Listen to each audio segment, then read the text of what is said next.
Sit back and get ready to have the most fun you ever had with an electronic device. All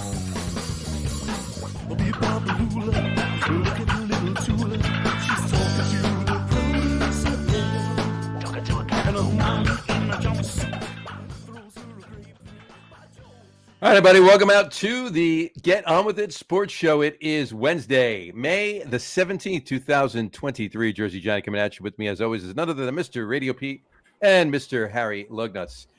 Say hello, gentlemen. Howdy. How's everybody doing? I'm doing... Hi, everyone. We got Telephone Pete with us tonight. was that I'm on a the bridge eastern end of Long Island. Was that a bridge you went over just then, or? Do you have radio signals coming out of your ass? I think he does. He's like, breaker, breaker. I miss CB. You're like Smokey and the Bandit over there. Exactly. How's she looking Great. over your donkey? I miss the days of the CB. Those were fun. They were fun. I never had one. Yeah. Yeah, well, when I was in grade school, my family owned a motorhome with another family. There you go. Nice Winnebago. And my dad was very into the CB culture and all that. So we had, of course, the CB in the motorhome. And the funny part was that one of our cars was a Toyota Corolla. There you go. And we're talking like a 74, 75 Toyota Corolla, somewhere around there, I think. Nice. Which was just a tiny little, but it had a CB. Had a CB. Which, was, but yeah, we were into the culture and we all had our handles and we all knew the lingo and all that stuff. It was fun. Yeah. My father did the same thing. He had it in his van, and he put one in my mom's car, and he had one in his Thuman's truck, and yeah. So it was anywhere we went. It was get on the highway, checking for Smokies, and watch for Smokies, or I was whatever when you're a little kid, well, you can ask what time it is. Right, yeah. Which I think was 10:36 or whatever. 10:36, exactly. 10:36. Yeah. Oh, man. So you get, this is Pee-wee. Can I go to 10:36? And some trucker would be like, it's 11:40. Go to bed, kid. But that was huge, man. And then you had the song CB McCall. Oh yeah. Convoy, and then you had the movie and all that stuff. So, with Ali McGraw and Ali McGraw and Chris Christopherson and Franklin and Shia. Yeah, that was big stuff. That was big stuff. BJ and the Bear. BJ and of course. That's BJ and the Bear, right? And then of course you had Smokey and the Bandit. Of course. After that, but yeah, the whole culture. There were books with all the codes and all that stuff. Mm-hmm. Yeah, I adopted as my handle from Smoking the Bandit. I was a snowman. So nice. Snowman. That's later on. That might have been a little dangerous. So later on, it was dangerous. Yeah, but I was a snowman. Because I skied, right? So I figured, hey, that's a good name. Boom. Yeah, there you go. So, yeah. It's 2 a.m. Snowman. Are you awake, Snowman? It's 2 a.m. We're still partying over here, Snowman. Breaker. Yeah, well. We need a carrot for our nose. Exactly. Yeah, come on over, Snowman. Come on over, Snowman. We need your help over here, Snowman. Yeah, I think I got somebody named Snowman in my phone. It's actually snow removal, but still. Yeah. It's another song from The Cult. All right. Well, here we are. 5 minutes in, 6 minutes in, and we've been talking about CD radios. So. Exactly. Why not? Well, I think we need to kick it off. That's why the background is what it is. I think we need to kick it off with the NBA. I mean, finally, Eastern and Western Conference Finals. I mean, what does it take to get us started with basketball and an exciting season. It starts with it. What it takes is it takes getting the Eastern and Western Conference Finals underway. That's what it takes. Yes, it does. It does, so, and the West is underway. And the also, East I mean, who really wants to talk about the Yankees or the Mets right now? No, I certainly don't. Or at least, yeah, like I don't really want to talk about the Mets. They suck. So let's talk about basketball. Yes. Yeah, this is. Well, I mean, look at my headline under my name. Yeah, my time machine works. I don't understand what that means, but okay. It's in 1992, the Mets had the highest payroll. They had one of the highest paid players. They had a former Yankee coach as manager, and they sucked. Oh, you were sucking Buck Showalter's cock for fucking months before. I'm not blaming Buck Showalter. I don't know what the fuck these batters are doing. They're not hitting the ball, and our 90-year-old pitching staff can't get anybody out. Ladies and gentlemen, we are witnessing history. Mm-hmm. We are witnessing, and finally, the rest of the world gets to watch this. Finally, idiots like Skip Bayless and Kendrick Perkins, and even reluctantly the arrogant Stephen A. Smith, are finally watching with their own eyes the genius that is Nikola Jokic. And they're finally giving him his due reluctantly. The guy is averaging a 30-plus point triple-double in the Western in the NBA playoffs so far. Yes, it has been amazing. I don't want to jinx him, but the Nuggets. I thought the Nuggets were going to have a much harder time with the Suns, and I also thought that they might have a letdown in Game 1 against the Lakers, and they almost did. But they didn't. I got to call you. I got to hold you off for 1 second, Pete. Was that another car passing you, or was that your stomach because you're hungry? Oh, it's the GPS telling me where to go. I know. I just heard. I hear grumbling. It sounds like a jet. Oh yeah, no, it sounds like a jet. It'll do wonders on the audio. Of course. Yeah, who knows? It could be some idiot in their hot rod. We should just tell people you're in a jet. You're a jet test pilot, and I'm off right now. In a big old jet airliner right now, and yeah, I'm testing out the latest in personal transportation, the hover pod. There you go. That's right. It's sort of like a hovercraft and a little bit like a helicopter, and the hovercopter. The hovercopter. Yeah. The hovercopter. There you go. So I think I'm almost there. I don't know. I got the Maps app open, but it's minimized, so I can only see like 100 yards ahead of me on the map. I think you'll be fine.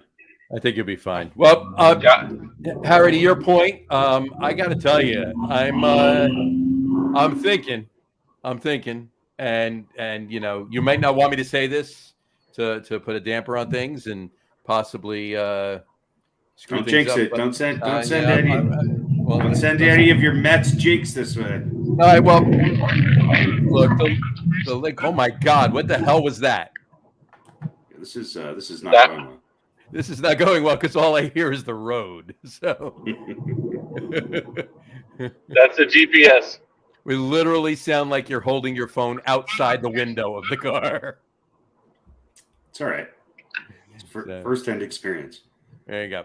All right. So look, I'll say it like this. I won't talk about the Nuggets at all. What I'll say is this: the Lakers. While I'm obviously, LeBron's there, and whatever else you want to say about them.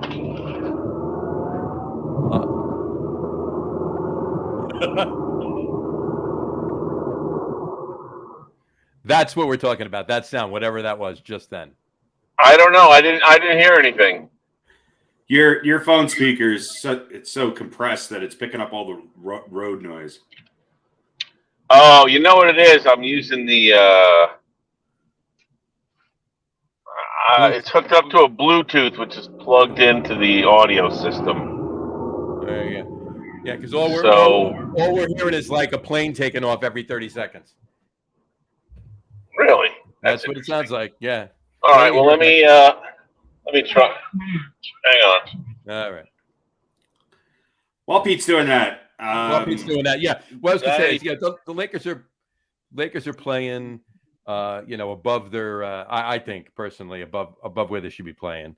And Lakers are a good team. They have, they're a good team. They have 2 of the top 10 players in basketball on their team. Sure. Much like Phoenix did. Well, we'll see what happens. I won't jinx anything. I'll let you talk to it. So I'm just going to say this. I'm just going to say this, and I'm going to, and I don't like one of these guys, but I'm going to be honest. I think we're watching the 2 best centers in the NBA go at it right now. And you can say all you want. I'm not going to discredit Joel Embiid and his MVP and all that, but he's not better than Anthony Davis and Jokic right now. He's not. These guys put on a show last night that I have not seen from big men since Patrick Ewing and Hakeem Olajuwon. There just has not been this level of play from 2 centers. Very different styles of play, but they're both right now playing the best basketballs of their career, I think. And look, say what you will about Anthony Davis, he's playing lights out. Yeah. And this could be a long series. The Lakers are a good team. I think the Nuggets are a little deeper. I think the Nuggets have to play really perfect ball. I mean, if you look at the stat line for the Nuggets last night, nobody had a bad game shooting. The Nuggets shot. They took a lot of high percentage shots. They got into the lane. They came out to a strong start, and still the Lakers were within 1 shot of tying it in the 4th quarter. So This is far from over. I think the Lakers are actually playing the best ball of their season right now. And when you have LeBron James and Anthony Davis playing at the top of his game, it could go either way. So what I like about this, though, is that people are finally starting to take notice. And you can't expect, run-of-the-mill basketball fans who don't tune in every day to know what this team is about if they can't even get the respect of professional analysts. All of a sudden, they're all talking because you have to. Because what he is doing, choice. What else are they going to talk about? But but they can't ignore it anymore. Right. Because the numbers he is putting up and the impact he is having on the game is indisputable. It's indisputable. So I like that. I think it's about time that he gets his due. And look, MVPs don't tend not to win the NBA championship. The last few have not won it. Former MVPs have, and I hope that's the case this year. I'm not looking past the Lakers by any means. And I think the Eastern Conference Finals is going to be a 6 or 7 game series too, because maybe the surprise of the NBA season, I would say it would be the Lakers if it wasn't for the Miami Heat, who, granted, I think they were a better team than the Knicks.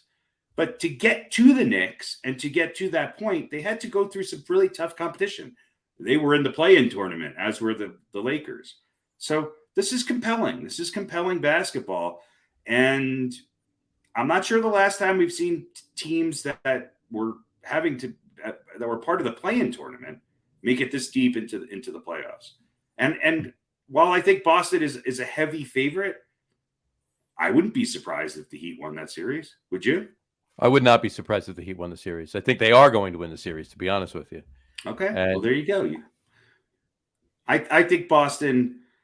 I think those last 2 games and those wins over Philly, to me, prove that Boston's deep enough and understands how to play on both ends of the court well enough that they kind of create problems when they want to for almost any team. Right. We'll see. I mean, Al Horford looked like Bill Russell in 1958 against, Joel Embiid. I don't know if that's the case if he's playing Anthony Davis or Jokic. I just don't know. But I will tell you this. There's something wrong with the Sixers. And I'm not sure it's everybody else but Joel Embiid. When the first thing you do is sit down after a collapse and not take any accountability as a reigning MVP and say that you can't do it alone, that's not a championship caliber player. Not yet. Not yet. So maybe there needs to be more attitude adjustment as opposed to X's and O's in Philly. And, you know, was I surprised that they let Doc Rivers go? No. Yeah. But I'm not sure I'm not sure it's on Doc Rivers. I don't think it is. I mean, well, I can't even say most of the time. Often it's not, but obviously it's easier to get rid of a coach than it is to get rid of a player, obviously, right? So, change something, right? Whether it's not him, but maybe bring somebody else in, But I mean, you have three of the last 5 coaches of the years who were fired because they were unable to do things. They were unable to win in the playoffs. Right. I mean, let's talk about the coaching changes for a second. I mean, Nick Nurse, Mike Bolthomer, or whatever the hell his name is, Doc Rivers, all gone. Yep. And, 2 of them won a championship not that long ago.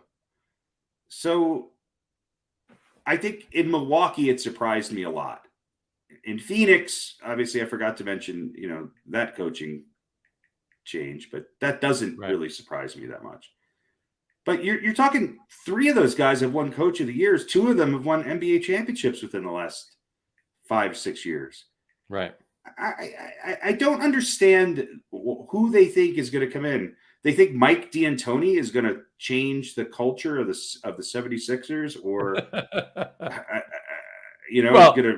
I mean, he might, but not the way they want. So, well, and James Harden has proven to be James Harden again. Last time we were on this, I was touting James Harden as having a bounce back playoffs, and he was until he became James Harden of old. Until he became James Harden, right?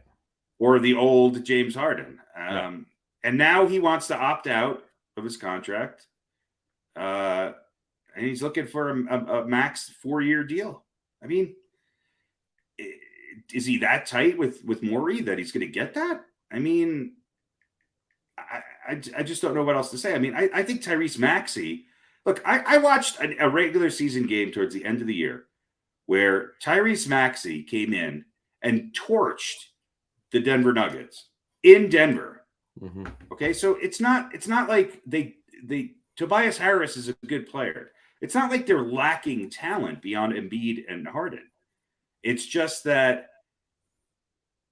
those 2 guys are not on the same page half the time, and they are the ones who set the culture of the team. They're the ones who create the chemistry of what's going on the court and off the court. I just, we just kept peeling off layers. It's Jimmy. I thought Jimmy Butler was nuts when he left the Sixers. Now I know why he did. Right. Now you know. Now you know. So we'll see. Who do you bring in there?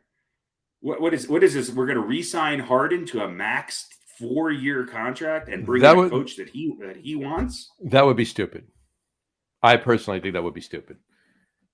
Send him walking. It sounds like Harden's got more say than Embiid. Embiid didn't want Doc Rivers gone. And that's a shame. Look, Doc's not perfect, but Doc Rivers has won an NBA championship. And yes, he's lost a lot of Game 7s. But you know who's been in the most Game 7s in the history of the NBA as a coach? Doc Rivers. So, do you run with somebody who gets you there? I think so. Yeah. So we'll see. I don't know. We'll see where this sort of carousel lands. But it's a head scratcher for me for a lot of these teams. Phoenix, maybe not so much. But there's excuses there too. And is it really the coach's fault? I don't know. Maybe. I mean, maybe they'll realize what they did once they get into next year, especially if they give Harden a max contract. And I think that would be the most stupid thing they could possibly do. Well, who is going to give Harden a max contract? 4-year. Who's going to do it? Other than some team.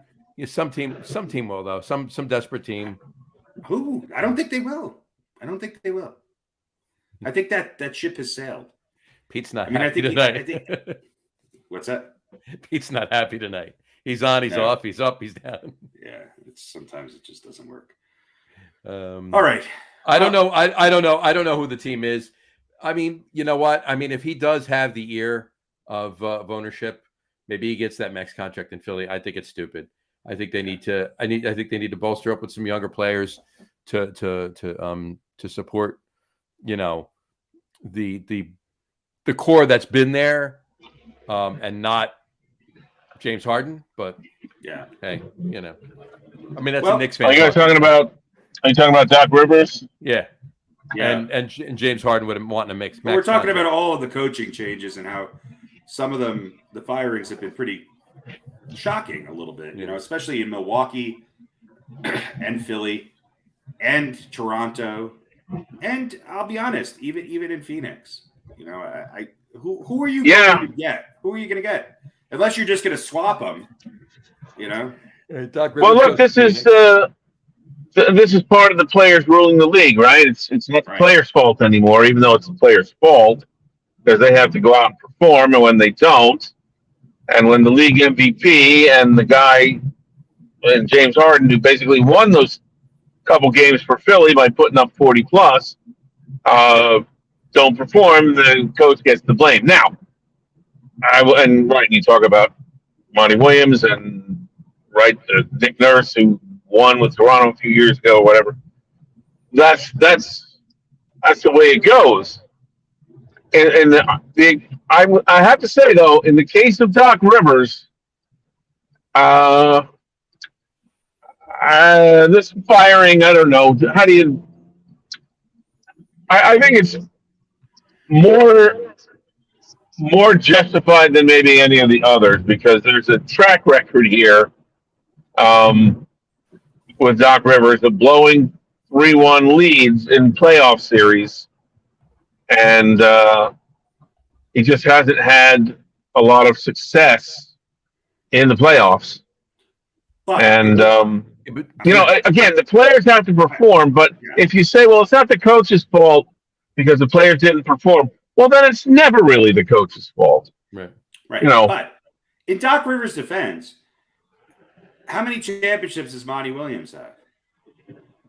You know, how many championships do after Wilt Chamberlain did any other Philadelphia coach have? I mean, Doc's won a championship, and he's gotten them just as close as everybody else except for Billy Cunningham 1 year with Dr. J, Moses Malone, and a stacked roster who could never win it.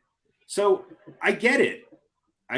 But is Nick Nurse gonna come in and that's the next question. Lead the Sixers to a championship and fix the James Harden problem? Yeah. No, the Sixers are gonna go out. The Sixers are gonna go out and get Mike D'Antoni. I'm telling you, this is what. Well, yeah, I think his name's already been. That's who James Harden already been mentioned, I think, hasn't it? Yeah. You know, reports or whatever it is. But the point is well made. If you go, look, Doc just can't get it done in the crunch time, and we're going to find somebody else. Well, who's that somebody else?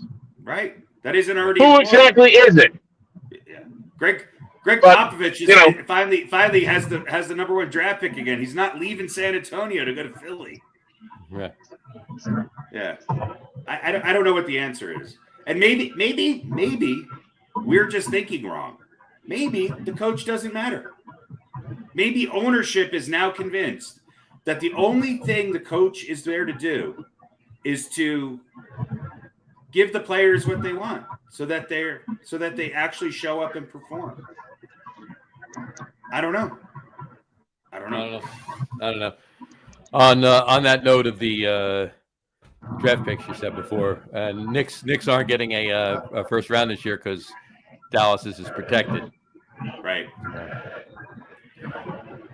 But they came close. The league figures they came close enough. They don't need a first round. You know, briefly on the Knicks, I was wrong in the beginning of the season, and when they made the draft, Jalen Brunson, quite honestly, is maybe the biggest steal of a signing in the NBA in the last 20 years.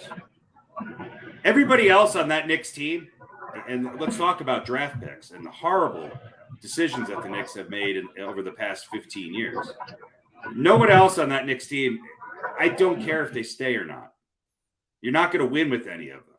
Right. R.J. Barrett's a bust. He's a bust. Julius Randle. And he was the third pick. He's a bust. He's a bust. Yeah. Yeah. I mean, he's a nice, decent player, but he'll be a sixth man of the year for somebody in 4 years. Mark my words. Julius Randle, I think the guy's a great regular season player, but he just disappears and doesn't seem to care at all about anything during the playoffs. Obi Toppin. Mm-hmm. Obi Toppin. Yep. I mean, let's not forget about Kevin Knox. The Knicks are not going to win through the draft. We've learned this. Toppin has improved. But he's not a first-round draft pick, Pete. He's not even starting. Right. That's it. He's horrible. Right. When he drafted me, I went, who the hell is this guy?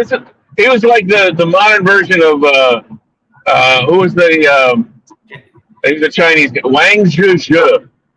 Yeah, well, he's more like Ken. I think they were hoping he'd be more like Kenyon Martin. But right. But I mean, he's just this guy that they drafted him and he went. He doesn't have Kenyon Martin's shooting touch. Yeah, that's true. I mean, look, Mitchell Robinson would be a great player in 1994 as a backup center. You know, they just and I mean they got to move on. Emmanuel quickly. Okay, there you go. But he got hurt and was out and wasn't available. Right. So. The Knicks have a lot of work to do. They're good. I think Tom Thibodeau did more with this roster than he's given credit for. And they were not as good a team, and they're not as well coached. And what I mean by that is that Miami, Jimmy Butler makes sure that everybody on that team buys into their system, which is we are going to play really hard. And where we may be lacking a little bit in talent, we are going to make up for an effort. And I think some of the Knicks were close to that. But the Knicks need shooters. They need shooters. They need defenders. They need wing players. And I just don't think you could go another, you're not going to win a championship with this roster. You can't say, hey, we got Jalen Brunson, Julius Randle, R.J. Barrett. Not good enough. Not good enough.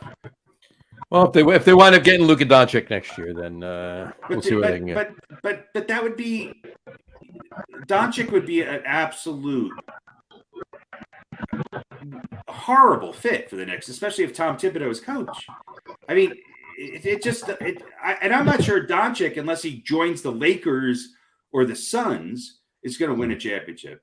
Because what we've learned, I hope people watching the NBA, is that come playoff time, defense matters. Yep. And look, the Knicks at times in that Miami series, the Knicks just looked like a team that had not played together all year. They definitely looked. The way in which whatever gel they had, at whatever point in the playoffs that they had done it, it fell apart there. It was their off-ball defense and their defense in the paint. After game two, and that's with Mitchell Robinson, right? Yeah, it's hard to believe that. It's hard to believe that quickly was the or could have been the factor, But he's a good defensive player. He's long. He's quick. When he's hot, he's a good shooter, and he could guard the other team's wing player, whether it's a 2 or a 3, he can guard them, and that's where his value comes in. Agreed. I think it was a successful year for the Knicks. They did a lot more than I think a lot of people expected them to. Right. I did not having them beat the Heat. They surprised me by beating Cleveland, but with the exception of the Bucks when they're healthy, Philly and Boston, I think the rest of the East is a step and a half down from those two teams. and we'll see. Miami might be there as well. Miami was in the NBA Finals a couple of years ago, so this doesn't surprise me too much. Right. But the fact that they lost they lost the first play-in game tells you that this year, I think more than ever, it's about how you're playing right now. Yeah. True. All right. To wrap up basketball, let's do some predictions. Pete, give us yours first. Who's going to finals?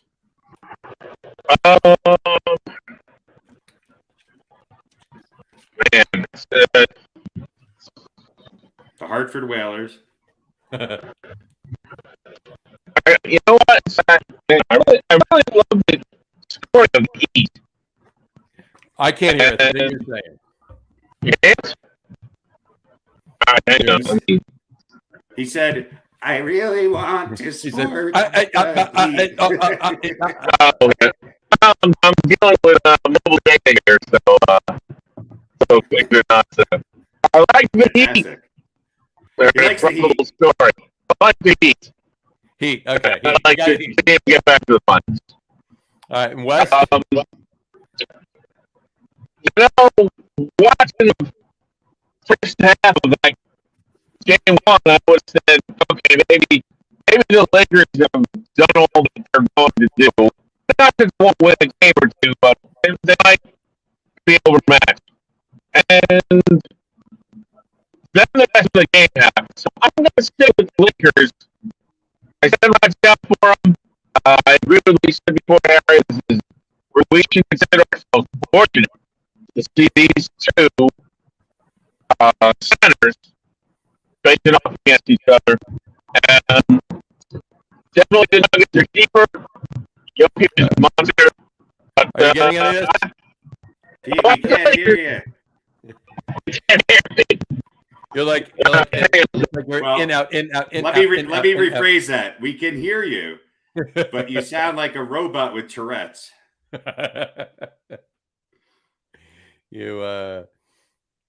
We could probably do better by reading your lips than listening to you talking. Put an L up if you like the Lakers, or put an N up if you like the Nuggets. You muted yourself now, so yeah. All right. I think he said Lakers. Pete, did you? There you go. So Lakers and Heat. Yes, better, much better. Yeah, Lakers in the Heat. I can't hear you because I had to put it on speakerphone. All right, Lakers. The Bluetooth microphone doesn't work too well, and the speakerphone is just not loud enough. That's right. It must be. Gotcha. Wait a minute. So, all right, Heat's got the Lakers and the Heat. John, who do you have? Lakers and the Heat. I have the exact opposite. I have the Nuggets and the Celtics. Denver, Boston. I have Boston, and obviously I'm pulling for the Nuggets. I think I don't want to jinx it. I think the Nuggets are going to the NBA Finals. I think the series could go 6 or 7 though, and I wouldn't be surprised if it was the Lakers. I do think though that it's finally the Nuggets' time. That's what I'm thinking. I think it's they finally got to a point where they can actually get to where they need to go to. What the way Joker's playing and the rest of the team. I mean, they're just knock on wood for them. But I think I do. I believe it's going to be Denver and Boston, and then we won't make predictions beyond that. We'll see where it is once we get to the championship. Wouldn't it be something if it was the Lakers and the Heat, two teams that had to play in to get to play in? That would pretty much be apropos, right? For par for the course, if you will, the way everything else is going. I mean, look at the Phillies with the World Series last year. Wild card team. Yeah, and I mean, it's sort of what we're basically saying is that like regular season doesn't mean very much. Your regular season positioning doesn't matter. Maybe get to the playoffs and you're good to go. Having said that, you could also have a 1 and a 2 seed. I think it's gonna be 1 and 2. I mean, I think it's gonna be 1 and 2. I think it's going to be Denver and Boston, and then we'll go Well, from there. At least I hope one of those you're right on. But look, I will say this: I've enjoyed these playoffs this year a lot. Yeah. I think there's been some great games and some great performances. I mean, Jason Tatum the other night was spectacular, and watching him go off and the implosion of the Philadelphia 76ers. I have to admit, I'm sorry, I enjoyed every moment of it. Every second of it. I did hear, based on Jason Tatum going off the other night on the Sixers, I did hear that they might be Sixers might be looking to sign Channing Tatum, but All right. you do a dance at halftime. Mad Mike could have ended strong, but not now. I had to say it somewhere in there. Anyway, what's next? Anyway, that's where I'm going. All right, why don't we knock hot? What? I was going to say, can you hear me? I can hear you. We can hear you. Oh, okay, cool. Has Jason Tatum, kind of solidified his status, or should he have solidified his status amongst those who say he's not a real superstar with that performance? Because even when he wasn't having a great game, he turned it on and got it done and led his team to victory. I think it gets him closer if it didn't solidify it. Certainly gets him closer. Well, he's one of the best players in the game. He's an All NBA starting. He's the best small forward in the game right now. Right, but there's been this knock because he is not showing up at times. I get it. And they go, how do you call him a superstar if he doesn't show up? Well, if you show up for the last 12 minutes and you lead your team to victory, that still counts, right? Sure. Yeah. Sure. Yeah. Well, they have that knock on everybody. They have that knock on Jokic because of what he's done in the playoffs. They have that knock on Embiid. They have that knock on Harden. They had that knock on Tatum. Some people even throw that knock around with LeBron. I mean, but again, if you're there every year and you're not Michael Jordan, where you only played 6 times, then you're going to lose a few. Jason Tatum is a great player. Superstar is.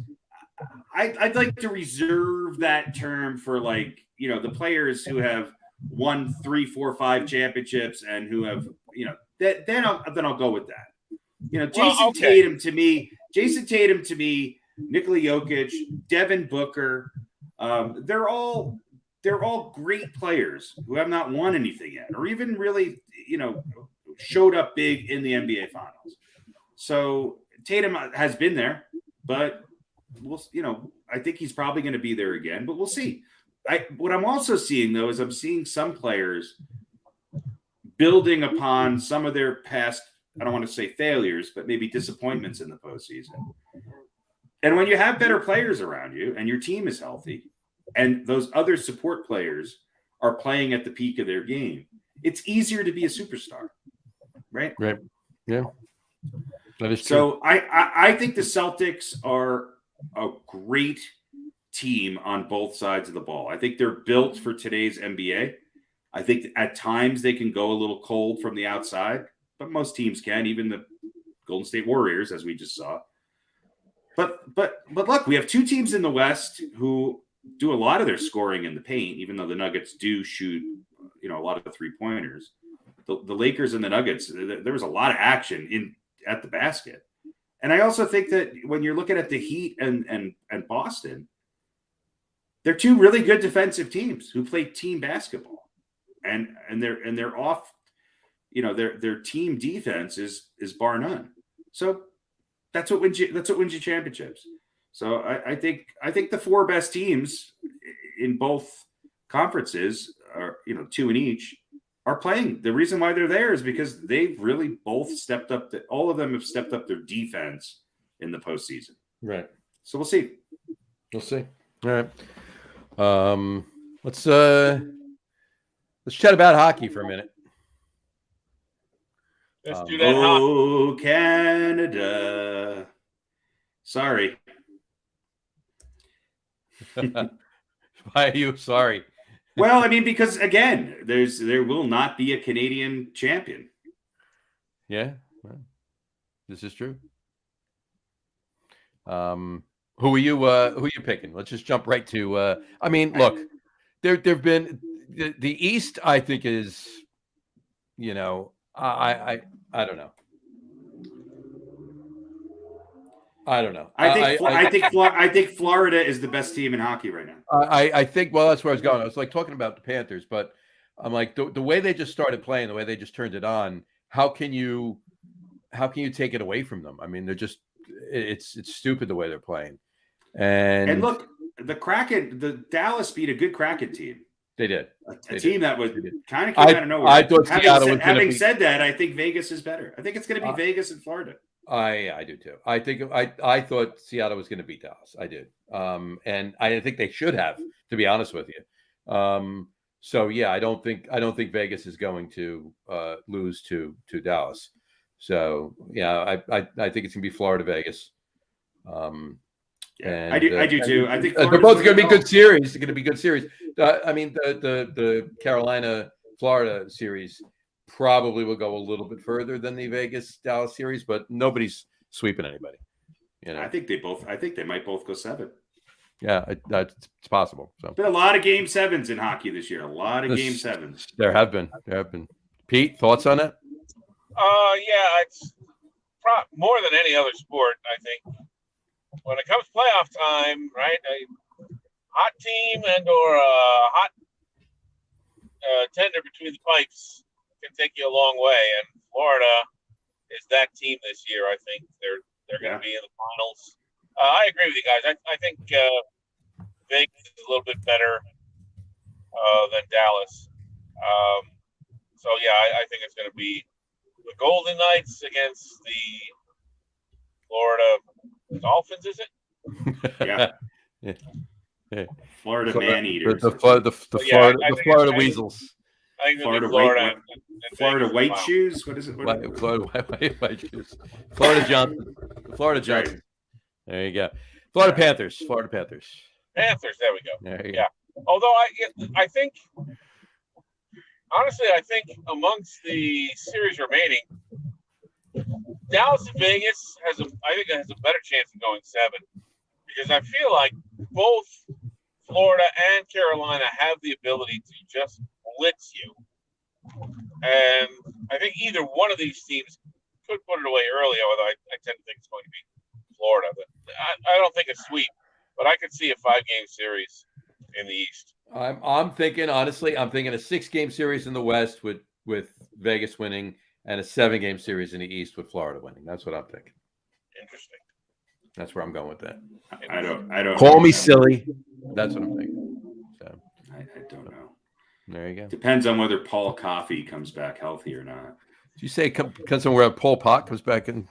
Paul Coffey. Oh, Paul Coffey, right? Yeah. Paul Pot never played hockey. No, he did play hockey. Last I checked. So anyway, cool. It's a Canadian communist sport. This is right. Exactly. All right. Cool. Well, we'll keep up on that. Though they're starting soon too, so we'll see how they go. Let's. And just for what Harry said, it's. I mean, if you're a true diehard fan of some other Canadian team, then you can hate the Maple Leafs. But I think if that's not the case, like, how do you not like the Maple Leafs? And yes, they got one step further, but it's still a disappointment. Look, to me, it's the same thing. It's the same thing as the Boston Red Sox. I mean, I'm a Yankees fan. I was rooting for Boston when that first time that they finally won a World Series. Right.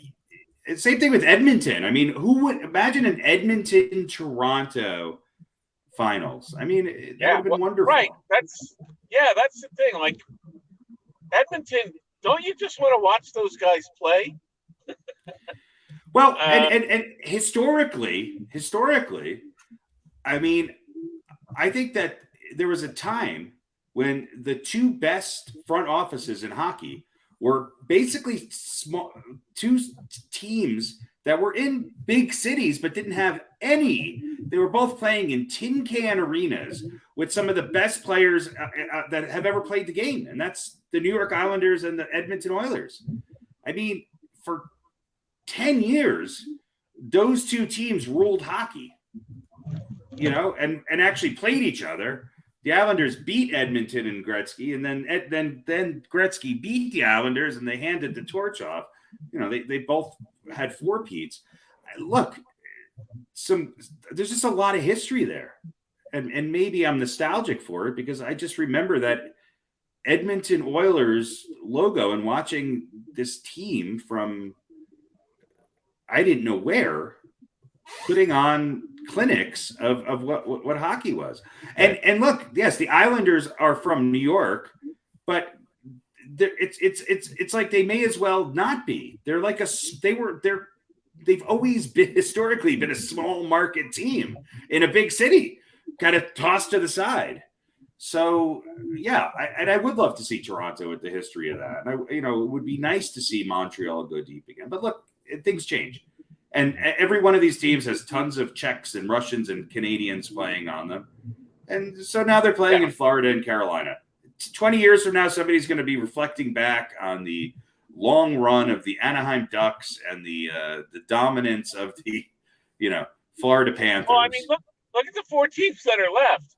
Not exactly snowscapes in any of those places. No, they're highlight. These are teams that didn't exist before expansion. These are cities.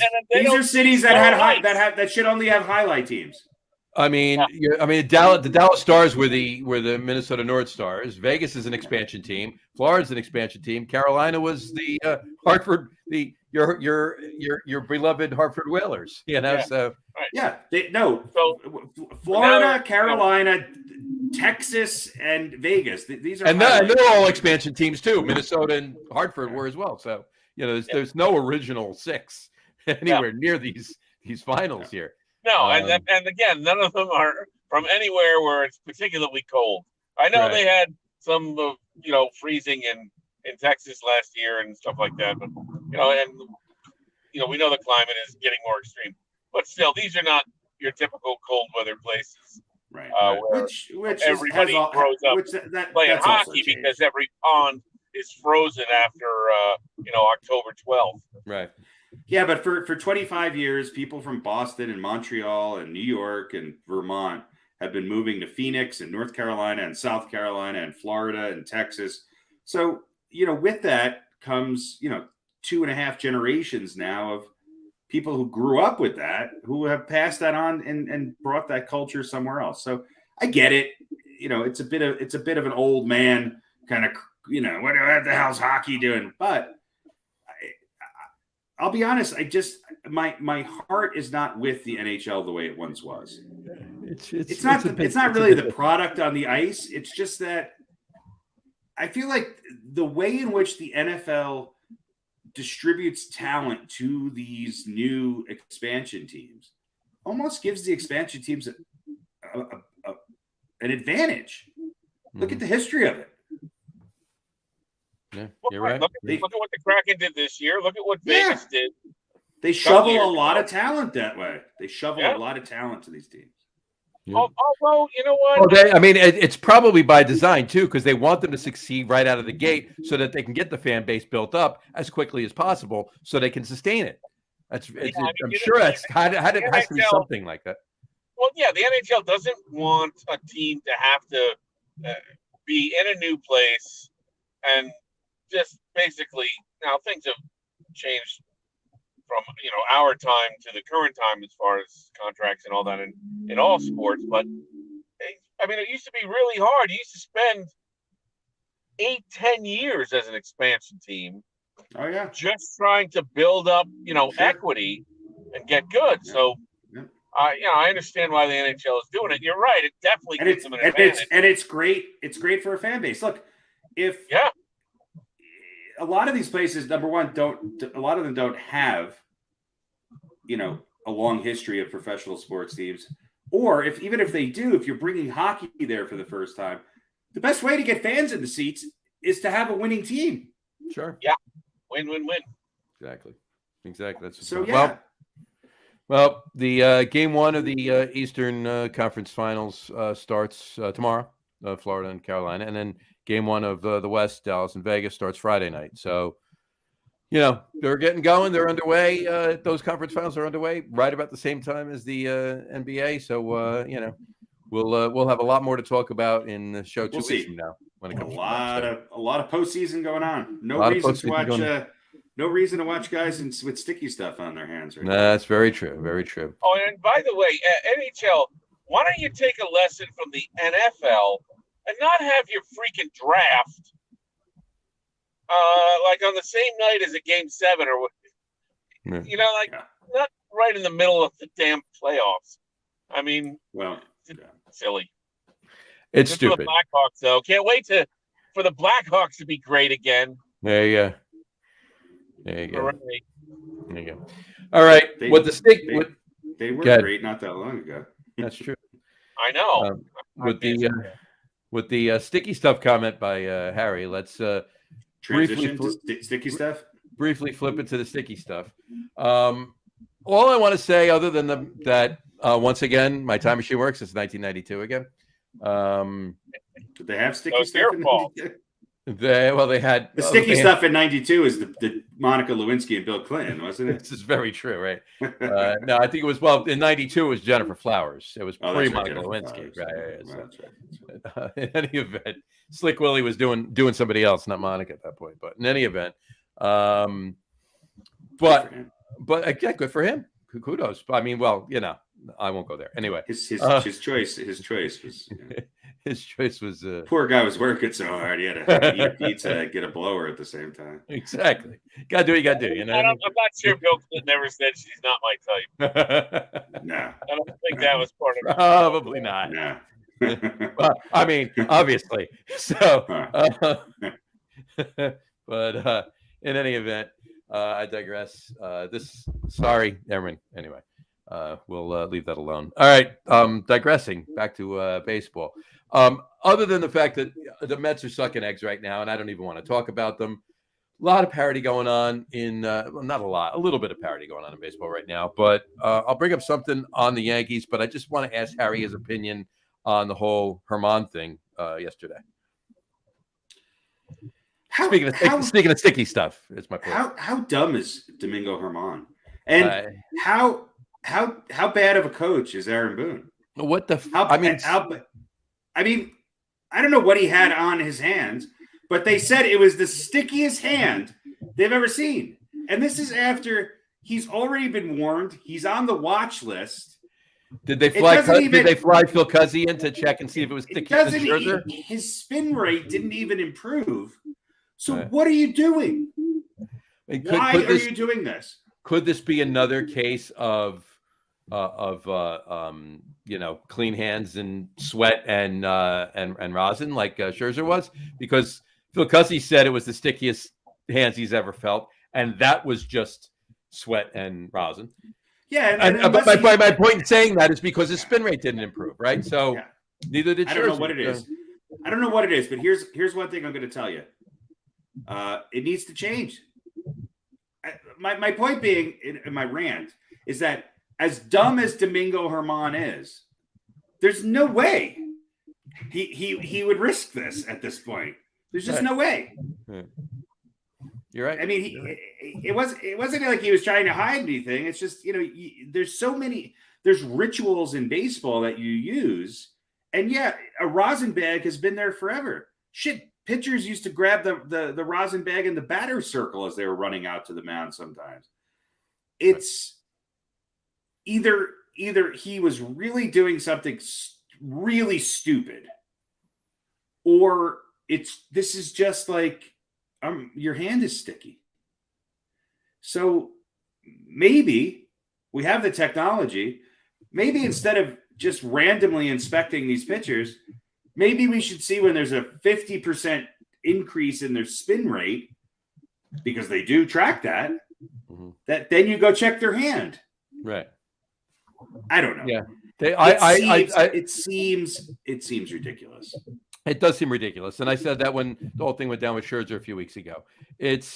I think you hit the nail on the head. You got to look at the spin rate. If the spin rate starts to change, more than, a couple of percentage points here and there. Right. If it starts to change drastically, like, okay, something's up now, then you go out and you check. And if he's got sticky stuff on his hands, then you give him, you either warn him, or whatever you do. You decide that. But if his spin rate is not changing, and all the sticky stuff is doing is having him have more control over the ball, that's complete horseshit. And I said it before. As a batter, I want a pitcher throwing a 99-mile-an-hour fastball at me to have control over that fastball. Yeah. You know, I don't want him to have it slip out of his hands and hit me in the face. That's horseshit. I as much as I question the leadership of the Yankees, I can't imagine that after, you know, Herman was warned about this, and after his past and his injury past, and the fact that he's been pitching fairly well, and your other pitchers are hurt, and you're struggling to keep up with the hottest team in baseball. I just can't imagine that they would risk this. So what are you testing? Do we have to have some sort of kit where if you dip his finger in this thing, it tests for certain substances? I mean, or is it you just need a dry hand? And if that's the case, then the umpire should go out at the beginning of every inning with some wet wipes and wipe down the pitcher's hand, dry it off, and determine it to be adequate. Turn around. I got to wipe your ass in case you scratch. Here's a hot towel. Wash your hands in front of me like an infant. Well, the other thing about this is great. So you wash your hands, and then the pitcher goes back out on the mound and sweats and picks up the rosin bag, and then you're right back where you were. Right. I mean, it's just. Meanwhile, guys are putting more shit on the bat. They've got 9 gloves. They're tightening their gloves in between every pitch. I'm just like, the batters can have all the control over the bat and the grip on the bat that they want. The pitchers have to basically have powder dry hands and a powder baseball that they can throw and kill somebody that's batting. I think we're overthinking all this. It's complete horseshit. You can't use the rosin to help keep your hand dry. No. You know, it's like you watch old baseball clips. Nolan Ryan pitched 2 days ago. It's the eighth inning. He's down 6-4. He's on pitch 212. Meanwhile, Chris Chambliss is walking up to the plate with nothing on his hands, a bat that looks that probably cracked the inning before, and it was fine. Right. You know, I don't understand why this has become. I just don't understand it. I don't want anybody cheating. I don't want anybody cheating. I don't want anybody cheating either. But 2 words why it's become this. 2 words. Rob Manfred. Right. He's a moron. It's bad for the game. It's horrible for the game. And some if you get caught once, the refs are going to be looking for you. Mm-hmm. Meanwhile, the Houston Astros, you know, are right now using artificial intelligence to create a second baseman in the basement of the old Astrodome. Yeah. Right. Well, hey, the Yankees were chirping the other night in Toronto, so you know. Listen, maybe this is the Yankees saying we're tired of losing, and this is how we're going to cheat. But here's the thing with the Yankees, okay? They'd be a half game out or in first place in the other 2 divisions in the American League. Right. Well, they're 6 games above 500. They would be. They were 1 pitch away from winning a series with Tampa Bay. They're in 4th place. They're not playing horrible ball. It's just that the division they're in is that good. They'd be in 25-19. They would be in first place in the AL Central. They would be in second place. The West. They would be in second place in the West. They would be in second place in the NL East. They would be in first place in the NL Central, and they would be tied for second with the Diamondbacks in the NL West. So they're you know. Yeah, and then if they had tires instead of feet, then they'd be bicycles. Right. But they're chasing a team which is playing historically or perhaps hysterically good. Right. And I obviously they're not. I don't think Herman was cheating, and I believe what Judge said. Guys were chirping, and he looked over Yeah. there. I don't Toronto's know. I don't think manager the look is yelling at Yankee coaches, telling them to shut up, fatso. Toronto and the Yankees, mark my words, if this was 1988, there would have been 3 brawls already, and somebody's head would have been sheared off with a fastball. Toronto has a beef with the Yankees, and that manager is the guy who has it. I don't know why. I don't really understand all the history to it. But those guys, Toronto's not the friendly Canadians you think they are. Yeah. No, those teams do not like each other. No. There's only one Blue Jays fan that I really like. So. Well, yeah. All right. Anyway. And look, I don't know what's and going on. his birthday is in July, but that's besides the point. I don't know what's going on with the Mets, but they're in third, right? I did not see this coming, but it's early. It's early. We're 40 games in. It's early. Mm-hmm. Yep. A quarter of the season's gone, and your 2 ace pitchers have done what? Nothing. Nothing. You're right. It's still early. There's still a lot of time left, but I don't think no one's hair should be on fire, but this should be of concern. Yeah, it is a concern. All right. Pete, you know what? We're going to have to, we said we're going to go to a couple of games this year. We got to get to one soon because our presence in the ballpark is going to help. It's going to help. It's one thing if, sometimes you get in those situations where like just the whole team or almost the whole team doesn't seem to be hitting, right? Everybody slumps. But now you throw on top of that your 2, aging veteran, but workhorse up to this point pitchers who, even if you thought they weren't going to have the same stuff that they had last year, let's take a version of Verlander who doesn't quite win the Cy Young. We'll take that. He could be, he could have. I'll take a version of Verlander that comes in 4th for the Cy Young. Yeah, he can have 8 losses instead of 4, or whatever. But not expecting again. And Verlander, we'll see because he's, still a question mark, but has looked good at times. He was injured, but Scherzer just falling off a cliff. You're not expecting that. So that's going on at the same time that nobody's hitting. And you watch the Mets, and I've watched a couple of games. I watched 5 minutes yesterday, the day before, and I was like, oh, who's up next? What's his average? 227. Oh, who's up next? What's his average? 188. 39. Oh, who's up next? What's his average? 198. I'm like, is no one hitting the ball? Nobody's hitting the ball. Nimmo is. Brandon Nimmo is. Brandon Nimmo's hitting over 300. He's the only one that's hitting the ball. Alonso is. He's not hitting for average, but he's hitting. Yeah. But they called up Mark Vientos today, and they sent Luis Guillorme down. So I thought they should have sent Tommy Pham down personally, but where's Vientos going to play him? He's going to DH. Is he going to play in the outfield? When he does play when Tommy Pham does plays in the outfield. Luis Guillorme. What? How about you send Vogelback down? I wouldn't mind seeing that happen. Right, that would have been the thing to do. I love the guy's big fat guy and all the story behind it. Great, he's hitting like 210.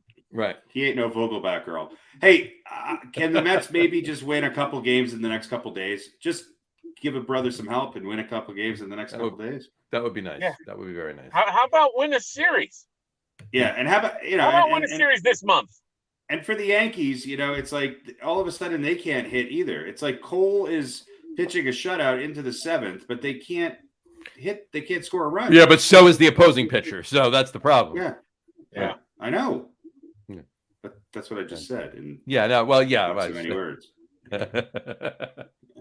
Well, we agree. There you go. Yeah. Well, looking around the league, Minnesota's still killing it in the Central, in the AL Central.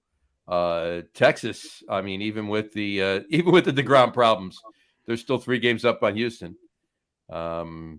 Texas and Minnesota are killing it at the same rate the Yankees are. Yeah, exactly. Yeah. They're killing it. Yeah, they're killing it at the same rate, right? A friend of mine was actually in Houston at the game last night, so it was cool. I got to get an update from him. I wouldn't mind seeing a game down there. But I mean, look, and all of a sudden the Astros are only 3 games out. They've won 3 in a row, and they've been decimated by injuries. So it's like I know they're going to be there again. I know because they're just that team. I know. Milwaukee's still got a 1.5 lead over Pittsburgh. Love it. I was just in Pittsburgh on Saturday, just by the stadium.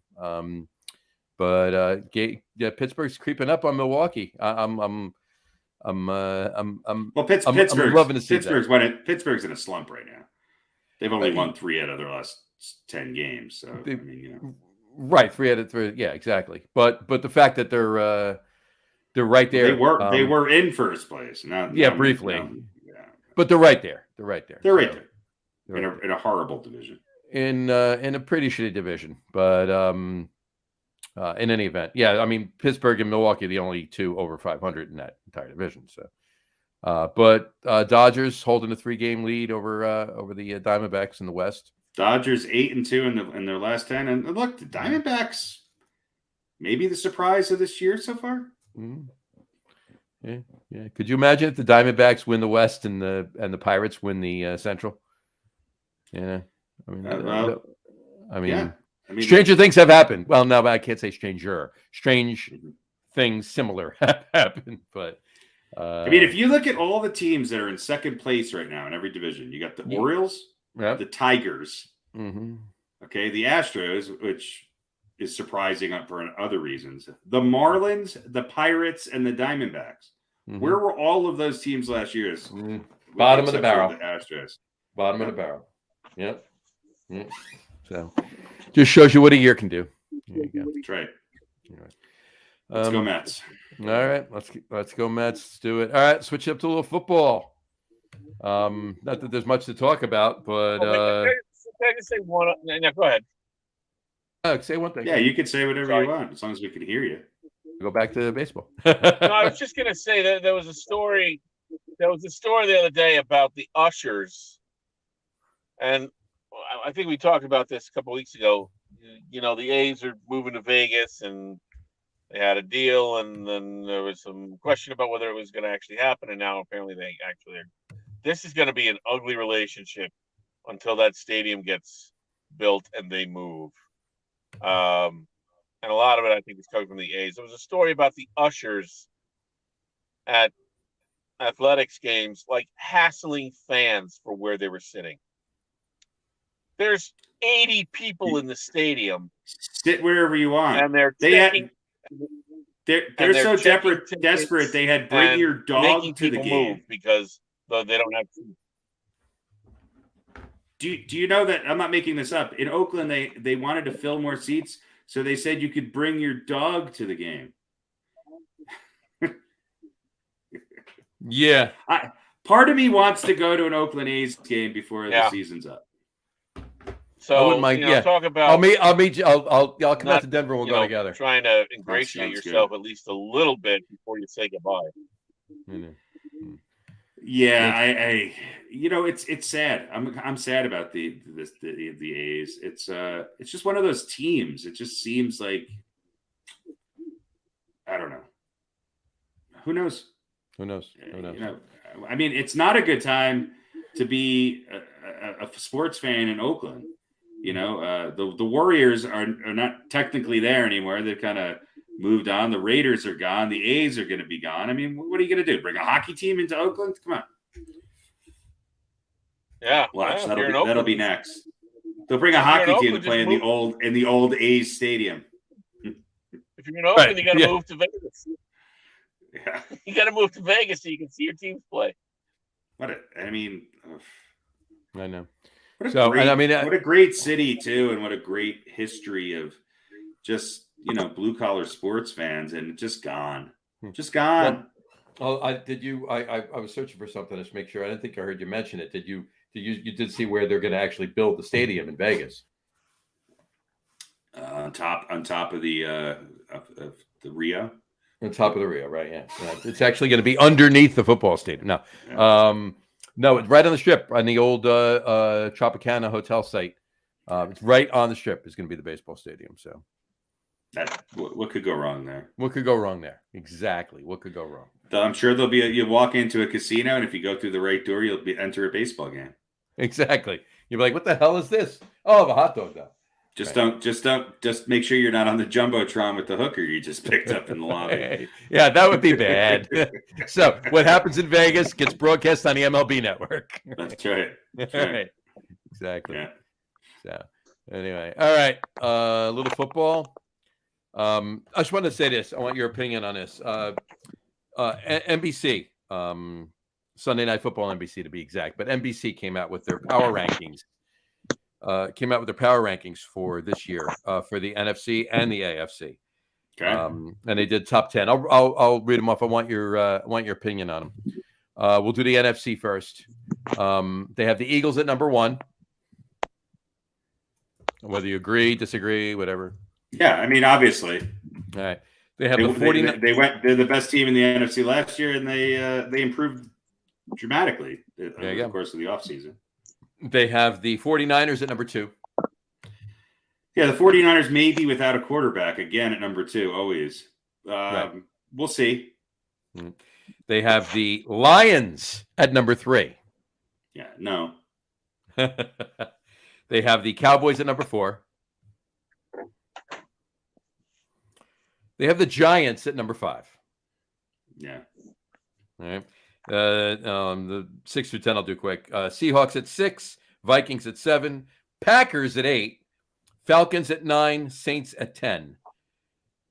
I mean, there's only 6 other teams. I think the Vikings should be a little higher, and this just shows you that the NFC is pretty good at the very top, but drops off dramatically after that. Yeah, I mean, when you think about it, I mean, the other teams left really are the Panthers, the Bucks, Yep.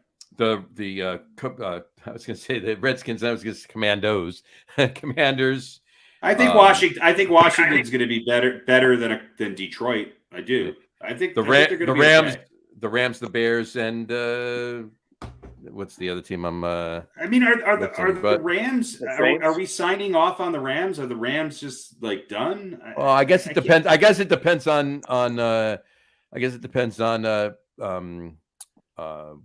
Stafford's shoulder, really, when it comes down to it. Yeah, if they have a quarterback, if he's back, then that's a different story. But I thought he would. I thought he was supposed to be back. I thought that was pretty definitive, but I could be wrong. So who knows? Yeah. But you're right though. I mean, you got the Eagles and the 49ers and everybody else. So the fact that they have the Lions at 3 and the Giants at 5 might not really be that far off. I mean, really, maybe a little bit, but who knows? Let's go to the AFC. Obviously, they got the Chiefs at number 1. The Bengals are 2. The Bills are 3. Mm-hmm. The Ravens at 4. Mm-hmm. The Dolphins at 5. Mm-hmm. The New York Jets at 6. The Jags at 7. The Chargers at 8. The Steelers at 9. And the Browns at 10. I think the Steelers and Chargers should be higher.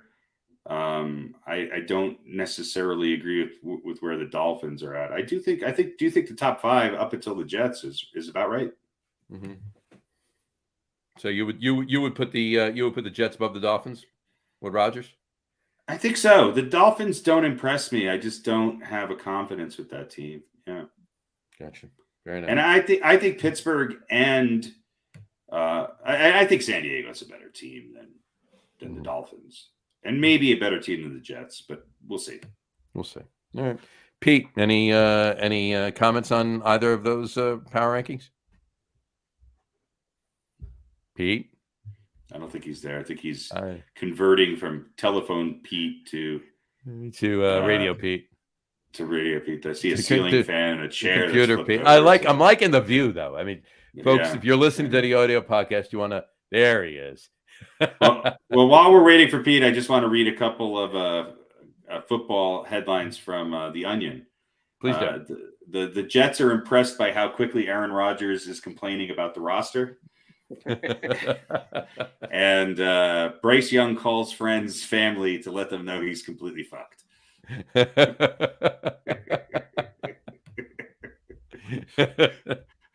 Yeah. Yeah. Well, yeah.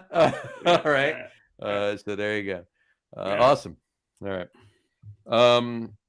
Pete, any comment on those power rankings, or are you still not with us? No, I'm here. I'm here. Yeah. Listen, I don't know if people are falling hard in love with the Lions, and I think it's a bit premature to do that. I agree. Yeah. But it's a nice story, and I'm rooting for them, of course. Mhm. I'd love to see the Lions do well.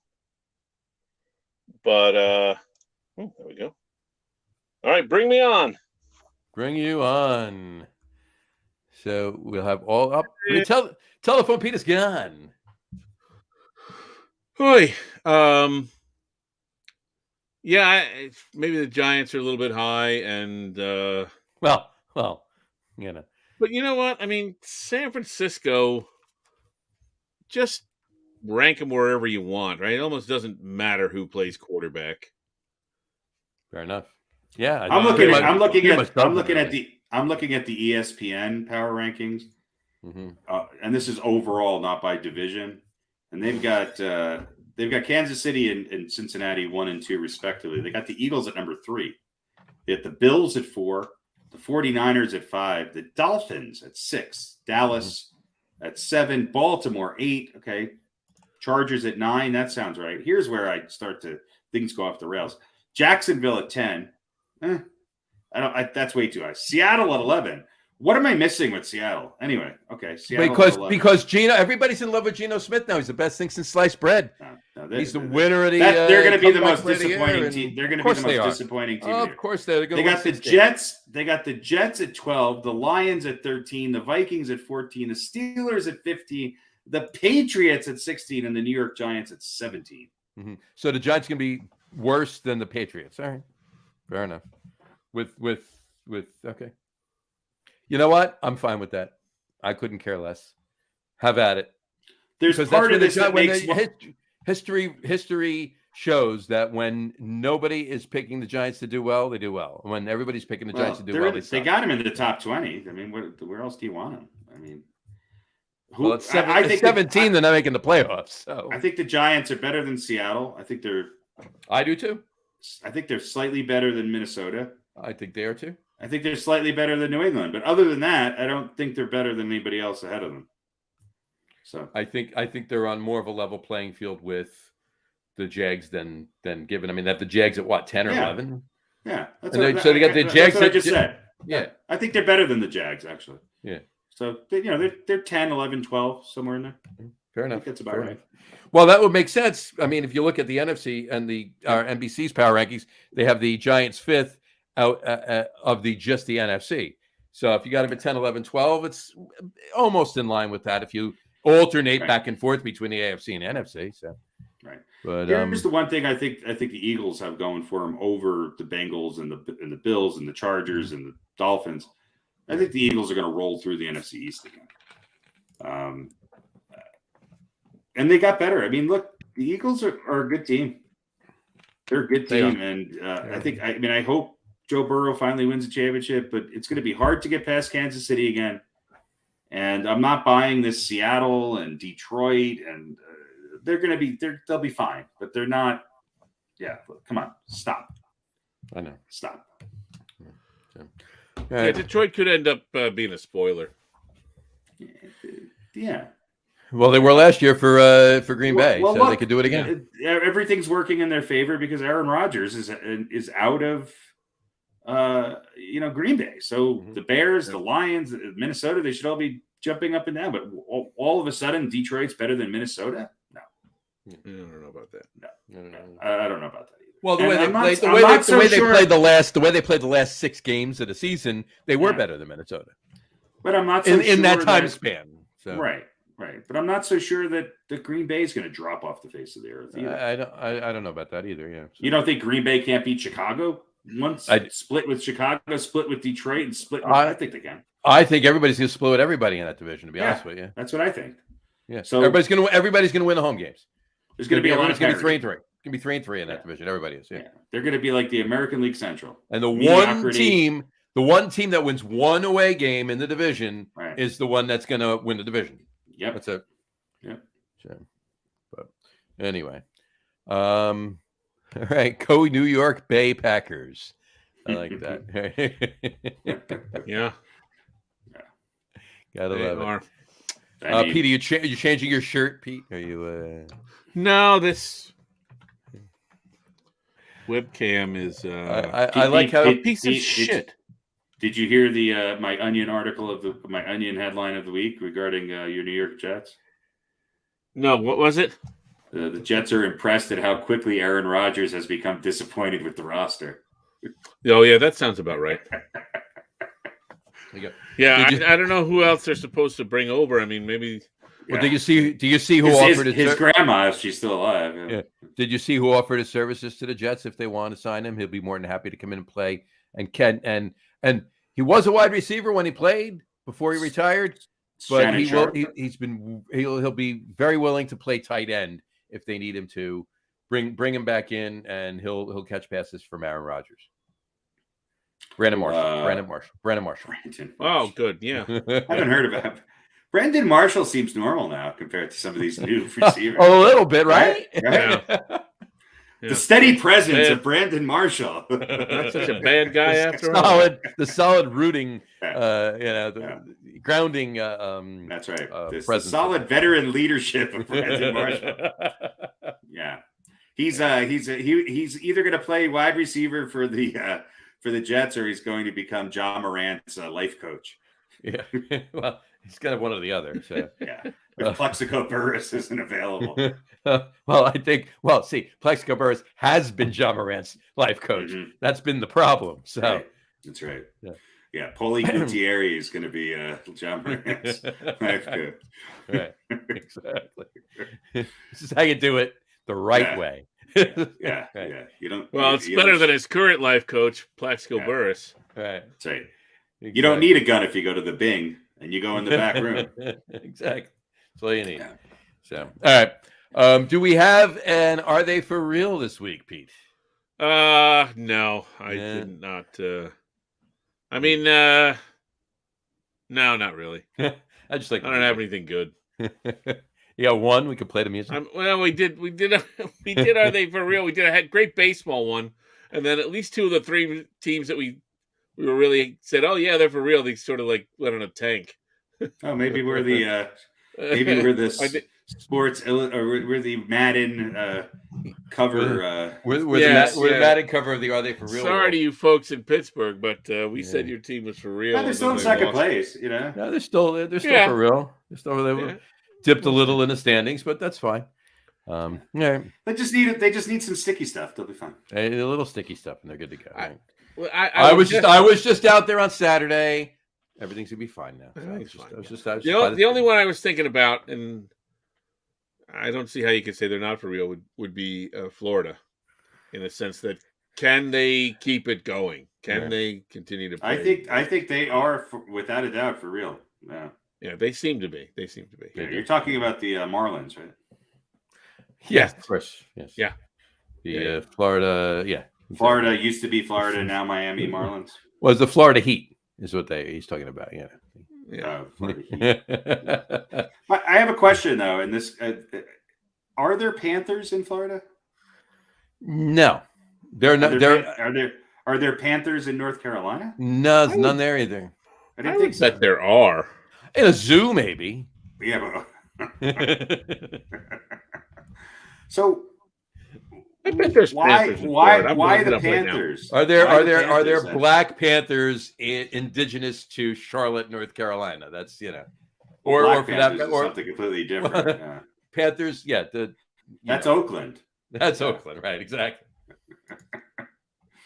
Yeah, those Panthers are cool. Right, exactly. Did you know? Okay, here we go. Mm-hmm. Mm-hmm. 9 things you didn't know about the Florida Panther. There's a Florida Panther. Is it like the Jersey Devil? It's like a house cat. It's a guy in a Panther suit. It's the Pink Panther. Besides being the mascot for dozens of schools across Florida, blah, blah, blah. School children in 1982 picked the Florida Panther as the state animal. Fair enough. From what? There's only about 200 or so of them In the wild or in captivity? in the wild in Florida. So, interesting. So they So do there's- exist. So They're there's just bigger a- and live longer than you might think. So Interesting. there you go. So anywhere from Right. 100 to 160 pounds, they can live over 20 years old. There is a Florida Panther National Wildlife Refuge. There you go. There you go. So, And what about Carolina? Does Carolina have any indigenous panthers I don't think any of them are indigenous. They're probably at one point, brought there? brought over, and now there's no natural predators for them. There's So little that's why there's migrant- 200 of them left. Right. Yeah, Exactly. they're living in Boca on a golf course, and nobody can get them off. Right. Uh, Speaking of the predators,